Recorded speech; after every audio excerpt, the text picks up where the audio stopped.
पहले वीडियो में हम आपको मेल रिप्रोडक्टिव सिस्टम के बारे में बताए थे, लेकिन उसका कुछ पार्ट बचा रह गया था। आज जो रिमेनिंग पार्ट है उसको शुरू करते हैं।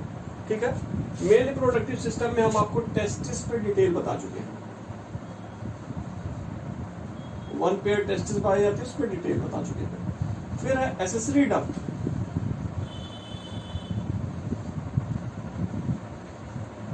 एसेसरी डक्ट्स में आपको हमें आज बताना है एपिडाइडमिस। क्या बताना है? एपिडाइडमिस।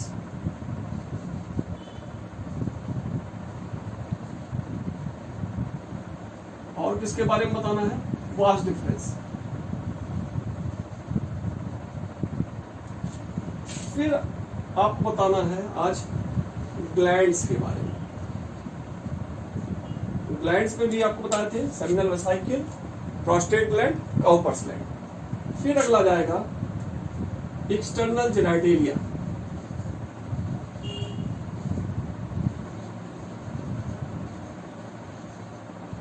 एक्सटर्नल जेनिटेलिया में आपको स्क्रोटम बता चुके हैं। आज आपको पेनिस के बारे में बताएंगे। लगभग इतना आपको आज बताना है। तो सबसे पहले आप शुरू करते हैं एपिडाइडमिस के बारे में। ठीक है, फिगर बना हुआ है। फिगर में देखिए, ये टेस्टिस है। टेस्टिस अटैच है स्क्रोटम से गुबर्नाकुलम के द्वारा। टेस्टिस पे ये ऊपर की तरफ क्या है? एपिडाइडमिस। एपिडाइडमिस से एक डक्ट निकल रही है, वास डिफरेंस। वास डिफरेंस आगे जाकर खुल रही है एक डक्ट में, उसको कहेंगे सेमिनल डक्ट। ये सेमिनल वेस्किल है, सेमिनल वेस्किल के डक्ट में खुल रही है वास डिफरेंस। एक लूप बना रही है यूरिनरी ब्लैडर के पास और आगे जाकर सेमिनल वेस्किल के डक्ट में खुल रही है। और दोनों डक्ट जब फ्यूज करते हैं कॉमन डक्ट बनाती है, उसे कहते हैं इजैकुलेटरी डक्ट। ठीक है, तो ये हो गया। फिर इसमें कुछ स्ट्रक्चर और है। यहाँ पे होता है prostate gland, single prostate gland हो गई। और यहीं पे होगा बल्बोयूरेथ्रल ग्लैंड।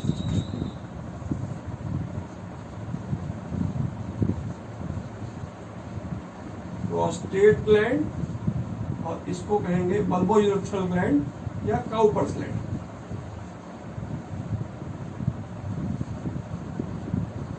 ठीक है, तो इस इतने सब पार्ट को आज डिटेल में हम पढ़ेंगे। ठीक है, सेमिनल वेसाइकिल इधर भी होगा, यहां भी होगा। इसकी संख्या 2 होगी। प्रोस्टेट 1 होता है और बल्बोयूरेथ्रल या जिसको काउपर्स ग्लैंड कहते हैं, उसकी संख्या कितनी होती है? 2 होती है। चलिए यहां भी हम बना दे रहे हैं। ठीक है, सेमिनल वेसाइकिल। ठीक, इससे कंफ्यूजन ना हो, इसकी संख्या 2 है। अब हम आते हैं एपिडाइडमिस।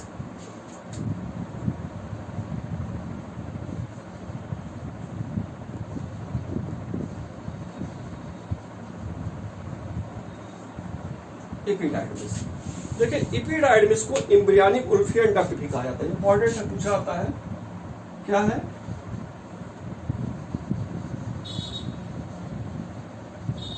Embryonic Wolffian duct. ठीक है, एपिडाइडमिस क्या कहा गया? Embryonic Wolffian duct. एपिडाइडमिस जो होता है वो क्या करता है? स्पर्म को स्टोर करता है जब तक वो फंक्शनली मैच्योर ना हो जाए, या कह सकते हैं नॉन फंक्शनल स्पर्म को स्टोर करता है। Storage of non functional sperm. ठीक है, नॉन फंक्शनल स्पर्म को क्या करेगा? स्टोर करेगा। अगला इंपॉर्टेंट चीज है, एपिडाइडमिस को देखें तो इसके 3 पार्ट होते हैं। कितने पार्ट हो गए? 3 पार्ट। कापुट एपिडाइडमिस, कार्पस एपिडाइडमिस और कार्डा एपिडाइडमिस। ये ऊपर वाला पार्ट जो होता है कापुट एपिडाइडमिस, बीच वाला कार्पस एपिडाइडमिस और नीचे वाला जो पार्ट होता है वो क्या होता है? कार्डा एपिडाइडमिस। कार्डा एपिडाइडमिस से वास डिफरेंस निकलता है, ओरिजिनेट होता है। तो क्वेश्चन पूछा आता है इसमें कि वास डिफरेंस कहां से ओरिजिनेट होता है? कापुट से, कार्पस से, कार्डा से। तो किससे ओरिजिनेट हो रहा है? कार्डा एपिडाइडमिस से। ठीक है, इतना समझ में आ गया होगा। तो आगे चलकर एपिडाइडमिस ओपन किसमें हो रहा है? वास डिफरेंस में। अब हम आते हैं वास डिफरेंस के बारे में। मेन पॉइंट एपिडायडमिस में यही इतना था। ठीक है, अब हम आते हैं वास डिफरेंस पे। एपिडायडमिस किस पे ओपन हुआ? Vas deferens.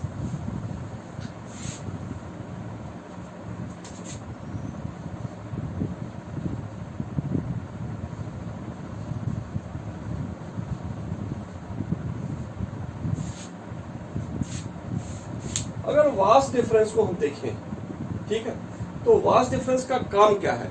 वास डिफरेंस जो होता है वो फंक्शनल मैच्योर स्पर्म को स्टोर करता है।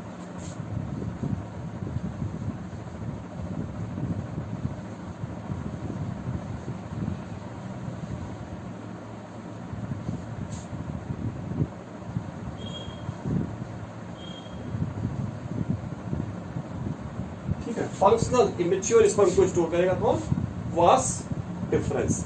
ठीक है, और हम जानते हैं कि डेली कितना 120 मिलियन स्पर्म बनते हैं। 120 मिलियन स्पर्म डेली बनते हैं। ठीक है, और जब इजैकुलेशन हो जाएगा, इजैकुलेशन मतलब बॉडी से स्पर्म बाहर आ जाते हैं, तो लगभग सर्वाइव कितने देर करते हैं?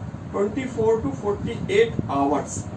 ठीक है, 24 से 48 घंटा स्पर्म जो होते हैं बाहर निकलने के बाद सर्वाइव करते हैं, इतने देर रहते हैं। ठीक है ना, कितना समझ में आ गया? तो वास डिफरेंस में इंपॉर्टेंट है, फंक्शनल मैच्योर स्पर्म स्टोर होते हैं। दूसरा इंपॉर्टेंट है, डेली हम लोग में कितने स्पर्म बनते हैं? 120 मिलियन स्पर्म। स्पर्म इजैकुलेशन के बाद कब तक सर्वाइव होंगे? 24 to 48 आवर्स। ठीक है ना, फिर आगे चलकर वास डिफरेंस ओपन हो रहा किस पे? सेमिनल डक्ट पे, और सेमिनल डक्ट से ओपन होकर एक कॉमन डक्ट बना रहा है, इसे कहेंगे इजैकुलेटरी डक्ट। अब वास डिफरेंस के बाद हम अगला आते हैं सेमिनल वेसिकल पे। ये सब बहुत इंपॉर्टेंट है, क्वेश्चन इस सबसे पूछे जाते हैं। ध्यान दीजिएगा, छोटे छोटे पॉइंट है लेकिन पूछे जाते हैं।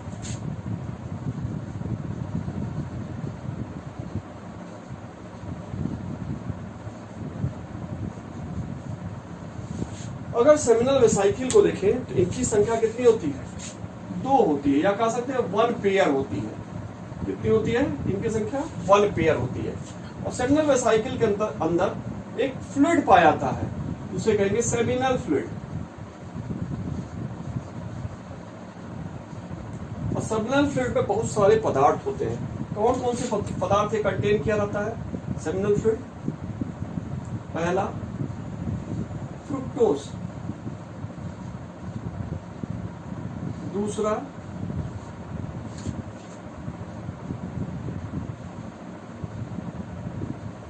फाइब्रिनोजन, तीसरा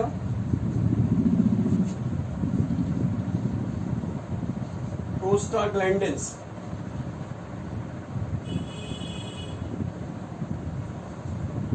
और चौथा एक एंजाइम है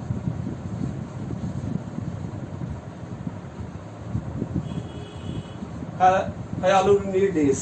ठीक है, तो 4 सबस्टेंस में पाए थे, बहुत इंपॉर्टेंट है, पूछा आता है। ठीक है, सेमिनल वेसिकल कितना हो गया? 1 पेयर। इसमें सेमिनल फ्लूइड पाया जाता है। सेमिनल फ्लूइड टोटल फ्लूइड का लगभग 60 to 70% होता है। ठीक है, टोटल सेमिनल फ्लूइड का लगभग कितना होता है? 60 to 70%। अगला इंपॉर्टेंट चीज है, ये एल्कलाइन नेचर का होता है। कैसा होता है? एल्कलाइन नेचर का होता है। और इसमें जो मेन सबस्टेंस उसमें क्या है? फ्रुक्टोज। फ्रक्टोज क्या करता है? वो स्पर्म को न्यूट्रिशन प्रोवाइड करता है। तो पूछा जाता है फ्रक्टोज किस में पाया था? ये क्वेश्चन कई कंपटीशन में आ चुका है। फ्रक्टोज किसमें पाया रहा? सेमिनल वेसिकल में। क्या करता है? न्यूट्रिशन प्रोवाइड करता है। किसको? स्पर्म को। अगला है फाइब्रोजन। फाइब्रोजन को क्या करता है? स्पर्म को थोड़ा सा थिक बनाता है। प्रोस्टाग्लैंडिन, प्रोस्टाग्लैंडिन क्या है? ये अनसैचुरेटेड फैटी एसिड है। प्रोस्टाग्लैंडिन क्या है? अनसैचुरेटेड फैटी एसिड है। ये स्पर्म को जो क्या कहते हैं फीमेल जेनाइटल ट्रैक है उसमें चढ़ने में मदद करता है, असेंडिंग में मदद कर देगा। फीमेल जेनाइटल ट्रैक में स्पर्म को चढ़ने में कौन मदद करेगा? प्रोस्टाग्लैंडिन, जो नॉन क्या कहते हैं एक फैटी एसिड है। ठीक है, अगला है हाइलुरोनिडेज। हाइलुरोनिडेज जो होता है एक एंजाइम है जो एग के फर्टिलाइजेशन में मदद करता है। ठीक है, तो ये भी इंपॉर्टेंट है, ये भी इंपॉर्टेंट है, ये भी इंपॉर्टेंट है। ठीक है, अगला आते हैं सेमिनल वेसिकल। सेमिनल वेसिकल आगे ओपन हुआ एजाकुलेटरी डक्ट में। एजाकुलेटरी डक्ट के बाद हम आते हैं प्रोस्टेट ग्लैंड।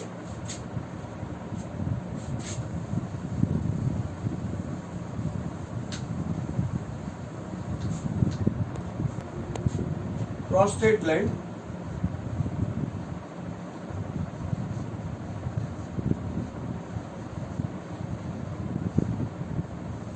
अगर प्रोस्टेट ग्लैंड को देखें, इसमें पूछा आता है इनकी संख्या कितनी होती है, तो ये लग तो रहा है जैसे 2, लेकिन वास्तव में इनकी संख्या कितनी होती है, 1।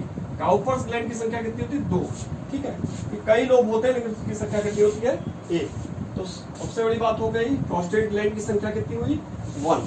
ठीक है, प्रोस्टेट ग्लैंड को फीमेल में इसको कहते हैं, फीमेल में भी एक ग्लैंड पाई जाती है जो प्रोस्टेट ग्लैंड के सिमिलर है, उस ग्लैंड को कहते हैं पैरायूरेथ्रल ग्लैंड।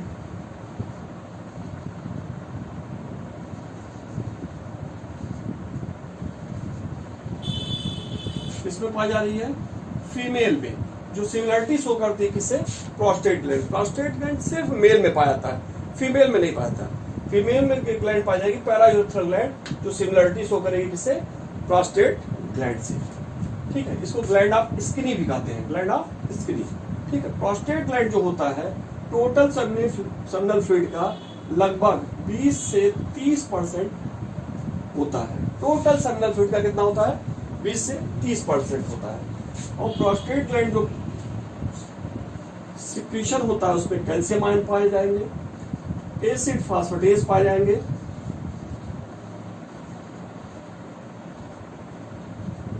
और ये क्या करता है, ये भी मदद करता है किसमें, न्यूट्रिशन में। क्या करता है, न्यूट्रिशन प्रोवाइड करता है। मुख्य इंपॉर्टेंट क्या चीज है, पैरायूरेथ्रल ग्लैंड जो पाया जाता है सिमिलरिटी शो करता है किससे, प्रोस्टेट ग्लैंड से। अब प्रोस्टेट ग्लैंड के बाद नेक्स्ट जो ग्लैंड आ रही है वो कौन सी है, काउपर्स ग्लैंड।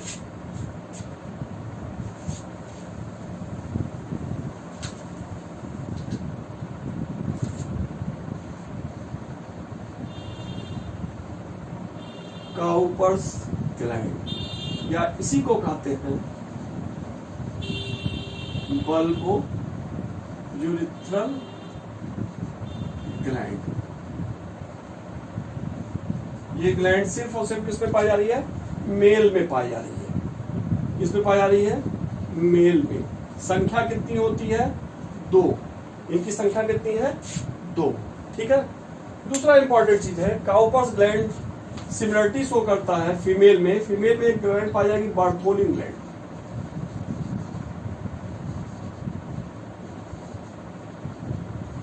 कहां पाई जाएगी, फीमेल में। वो सिमिलरिटी किससे शो करेगी, काउपर्स ग्लैंड से। ठीक है, काउपर्स ग्लैंड या बल्बो यूरिथ्रल ग्लैंड होती है। ठीक है, ये हेल्प किस पे करती है, क्या कहते हैं, पेनिस को कॉपुलेशन में। ठीक है ना, ठीक, काउपर्स ग्लैंड हो गया या बल्बो यूरिथ्रल ग्लैंड हो गया। उसके बाद ये भी हो गया, ये भी हो गया, सिंगल साइकिल भी हो गया, इजैकुलेटरी डक्ट भी हो गया। अब हम आते हैं अगला पेनिस पे।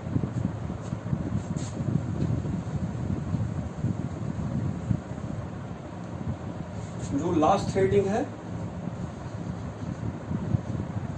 मेल रिप्रोडक्टिव सिस्टम का, अगर हम पेनिस को देखें, स्ट्रक्चर को देखें,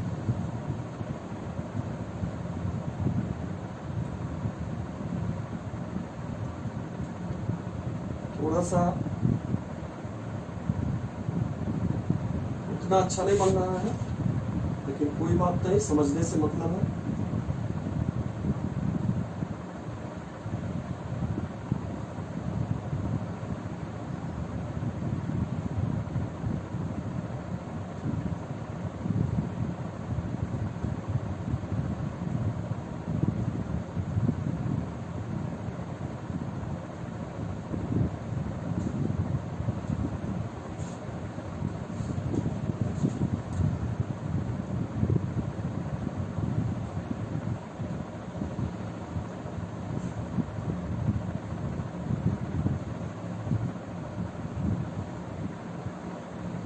ये कुछ टिश्यू पाए जा रहे हैं,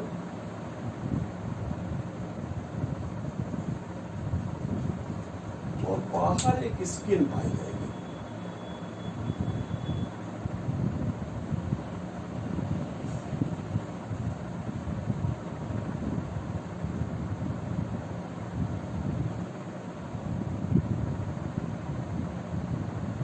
ठीक, एक पेनिस का फिगर हो गया ये।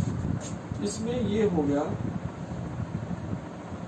जो टिश्यू है अंदर ब्लैक रंग का, कार्पोरा कैवर्नोसा। और ये वाला जो पार्ट होता है वो कहलाता है, ये वाला जो पार्ट है कार्पोरा स्पॉन्जियोसा।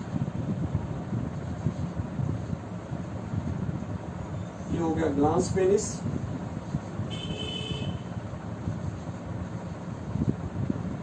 ये हो गया फोर स्किन। ये पार्ट हो गया पेनिस के। तो अगर हम पेनिस पे देखें तो दो टिश्यू पाए जाते हैं, एक होता है कार्पोरा कैवर्नोसा और अंदर वाला कार्पोरा स्पॉन्जियोसा।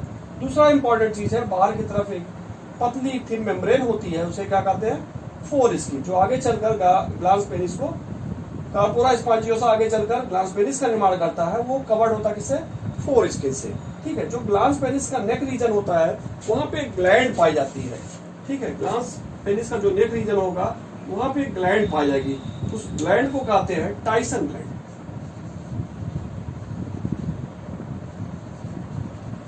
तो एक बार क्वेश्चन पूछा गया है टाइसन ग्लैंड कहाँ पाई जाती है, तो कहाँ पाई जाएगी, पेनिस पे। पेनिस पे कहाँ, ग्लांस पेनिस के नेक रीजन पे। ठीक है, ये ग्लैंड पाई जाएगी। इस तरह हम देख रहे हैं कि आज पूरा मेल रिप्रोडक्टिव सिस्टम के बारे में ये वीडियो कंप्लीट हुआ। ठीक है, अगर ये आपको समझ में आ रहा हो तो ज्यादा से ज्यादा लाइक करिए, सब्सक्राइब करिए, दोस्तों से शेयर करिए। धन्यवाद।